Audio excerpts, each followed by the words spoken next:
years. Okay, here we go. So it is 2/2/23. Tomorrow's going to be 2/3. Yeah, Massey's been teaching it because it goes with physics. That's one of the reasons he does. Can you teach us calculus tomorrow? Yeah.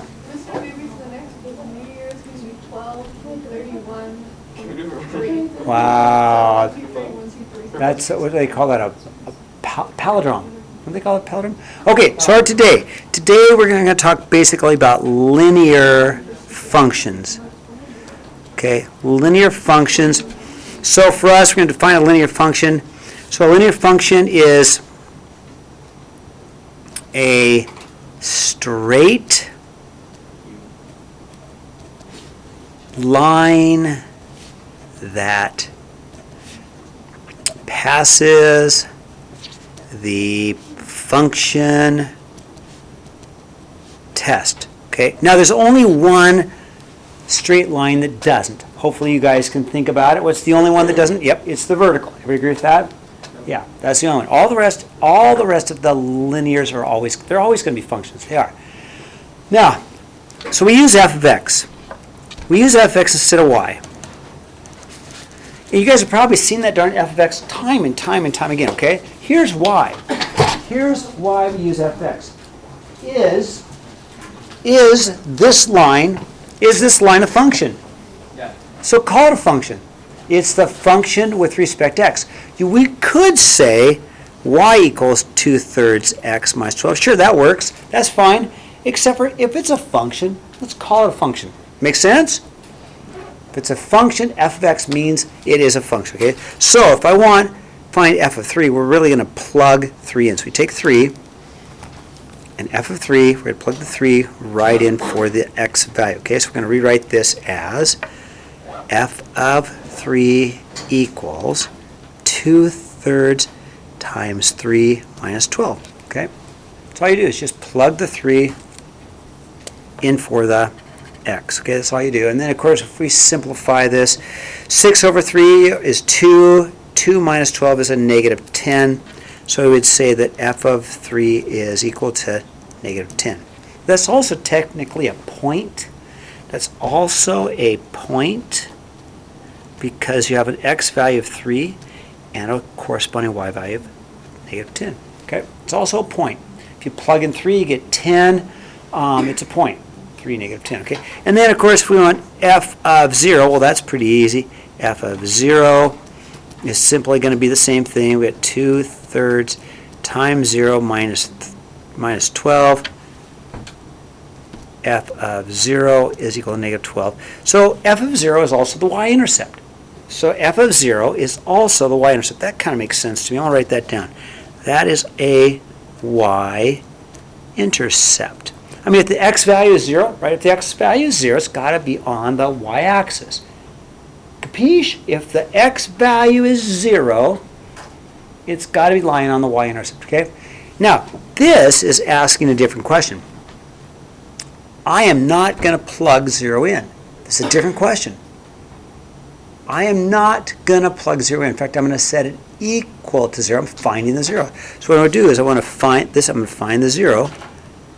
So to do this one, I take my function and set it equals 0. So I'll go 0 equals 2/3 x minus 12. We're finding the 0. Okay, it's a different question. I'm not plugging in 0. I'm taking f of x and setting it equal to 0. Okay, and then I'll just solve. Plus 12 plus 12. Multiply by 3, divide by 2, I get 24 divided by, hold on, 36 divided by 2, I get 18. Okay, you want me to do that real quickly for you? Multiply by the reciprocal, right? Multiply by 3 over 2, multiply by 3 over 2. Or, it's okay to do it Landon's way. Call it Landon's way, because Landon's like, Dad, I don't care. Oh, we show you need to read Landon. So Landon would do it in 2 steps. He would multiply by 3 first, that makes sense. And then multiply by 3 and you get 36 equals 2x. Divide by 2, divide by 2, same thing. Okay? Whatever. I mean, some kids hate fractions, so, you know, take the scary out of it. Huh? Just take the scary out of it. Okay, thumbs up on that so far? Please, if I keep going too fast, slow me down. Okay, now, what is a constant function? Well, a constant function is where it stays the same. Constant stays the same. So if it's in the form of y equals 0x plus c, it's a constant function. Well, what does that look like? What does a constant function look like? It's a horizontal line.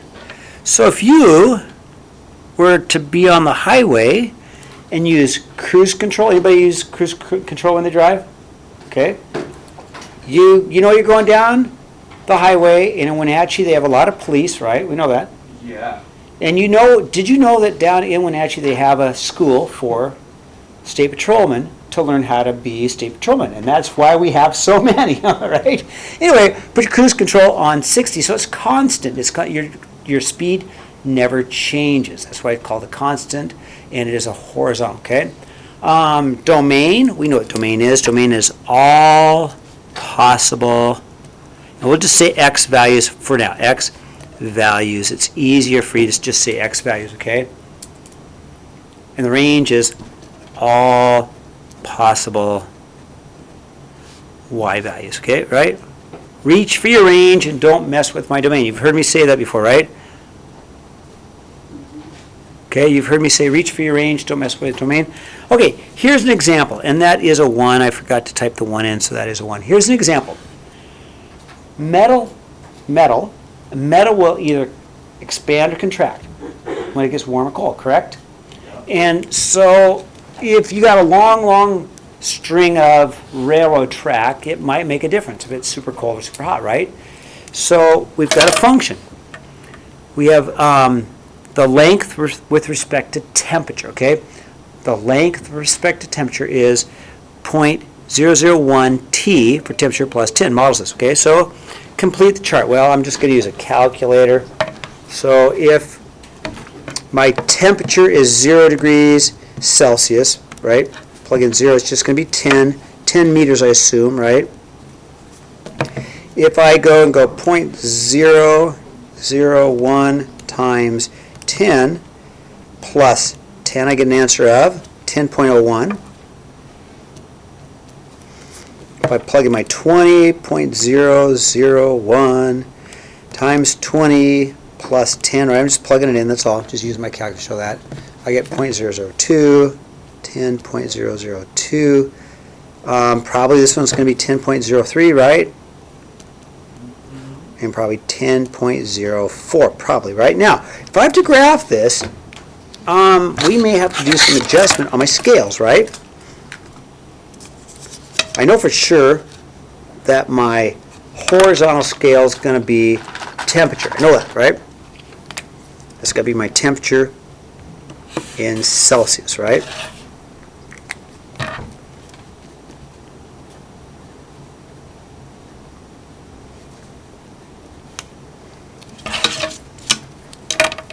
Put my y-axis.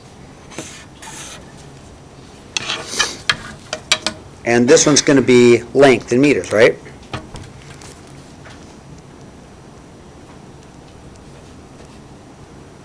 All right.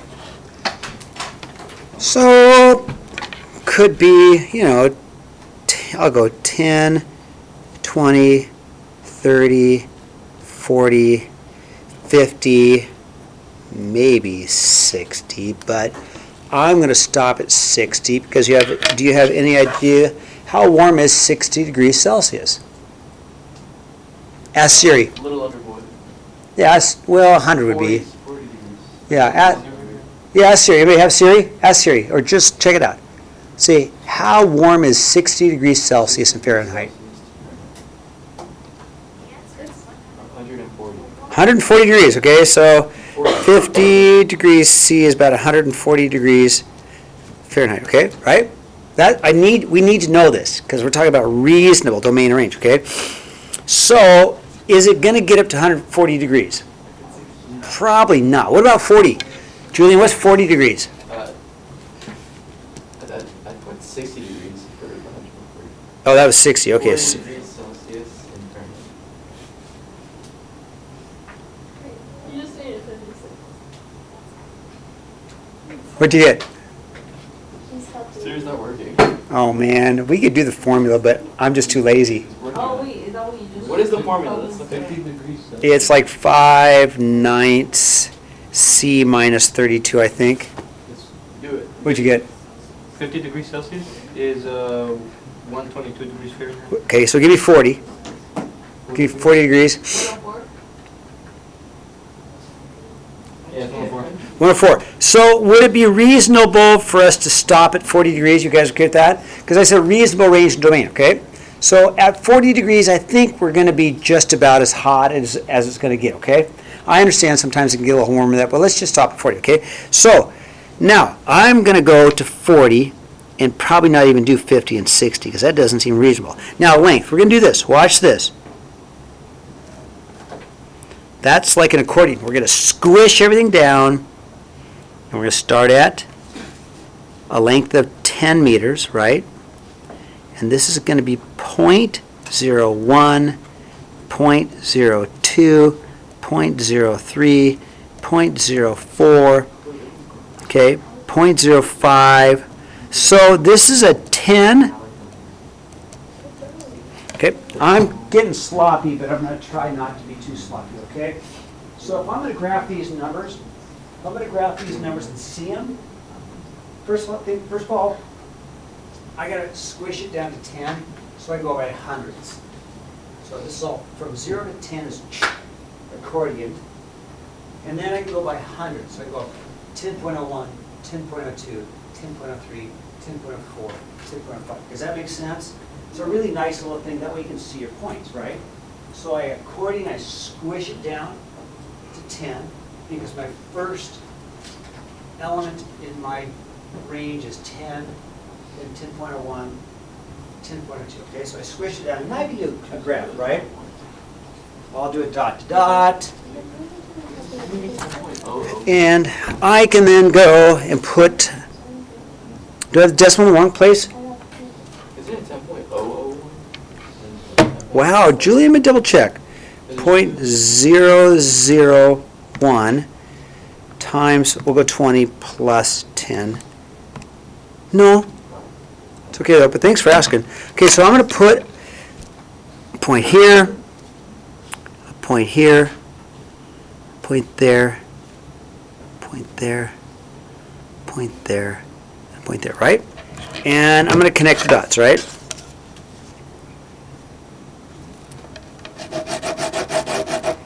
Okay.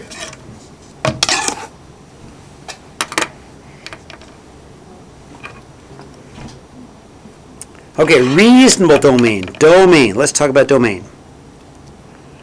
Celsius. 0 is freezing, okay? Can it get colder than freezing? Yeah. Yeah, maybe -10, maybe -20.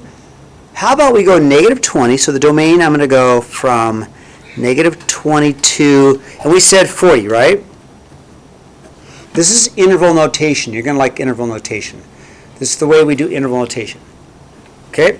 And then what's my range? Well, I need to know how long the metal is at -20, right? So I'm just going to take 0.0011 times my -20 plus 10. And my range is going to be from a 9.98 to, what did we say at 40? It was a 10.04. Okay? Interval notation is slick. It just says from -20 to 40. Bracket means it includes it. Parentheses means it doesn't. We'll keep talking about interval notation as we go, okay? You'll see interval notation a lot in calculus. Okay, turn the page. Am I going too fast? Go too fast. Okay, I'll wait for you.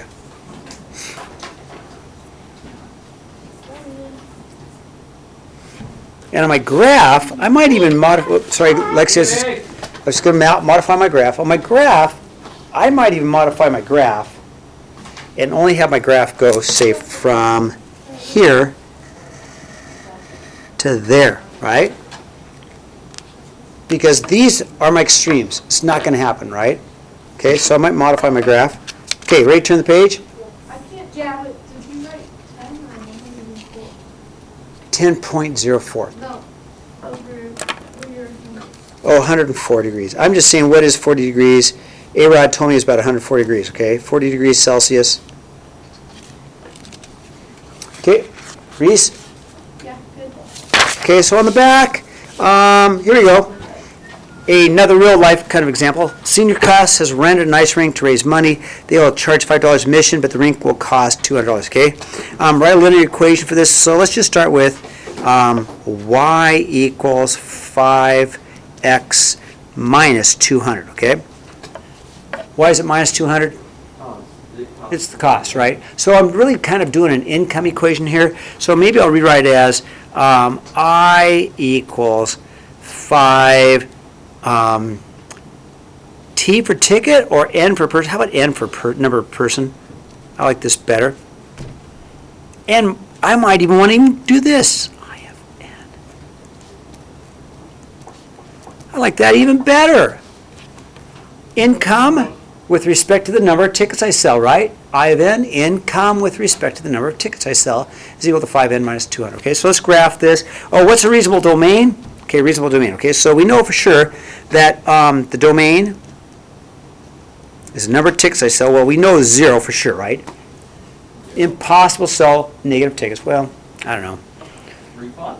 Maybe, but let's just stick with no negative tickets, okay?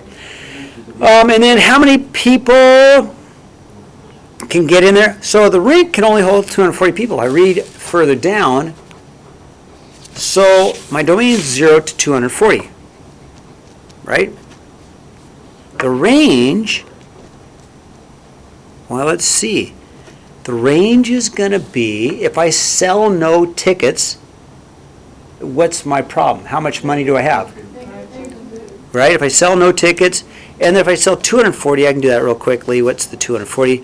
So I could go, 5 times my 240 minus my 200. I could do that real quickly. That's my income. Let's see what that is. 5 times 240 minus 200. So I can make $1,000, okay? Okay, there's my reasonable range, right? Now the break-even point, what's that mean? No money lost. Right, so how do I find that break-even point? 200 divided by 5. Correct? Better. Correct. So the break-even point is like a 0. Remember I talked about the 0? So if I set the income equal to 0, right? I'll find the break-even point. So I didn't make any money, but I didn't lose any money, right? So, but you're totally right, Reese. I'm going to take 200 and I'm going to divide it by 5. Well said, Reese. And what's that, 40, I think? Yeah. So it's 40 tickets. So I got to sell at least 40 tickets to break even, okay? So let's see if we can graph this, okay? So let's see if we can put this on the graph. I know I'm going to put number of tickets on the horizontal axis, right? I'll put my income up here. I can sell up to 240 tickets, so I'm going to have to probably, let's see if that's 100. So maybe I'll go by 25s, 25, 50, 100, 200. Okay, I'll probably go tickets.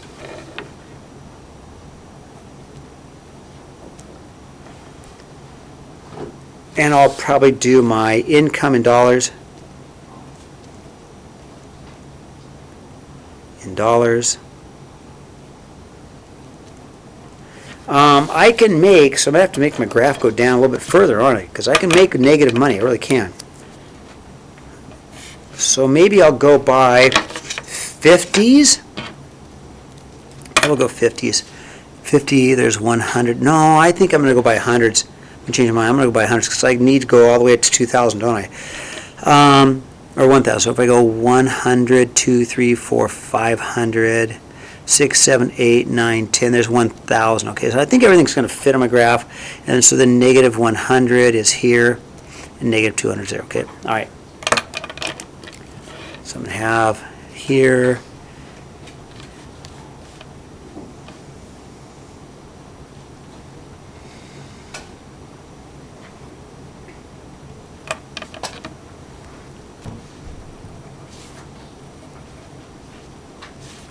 Okay, smart kids, what did I just do with my points?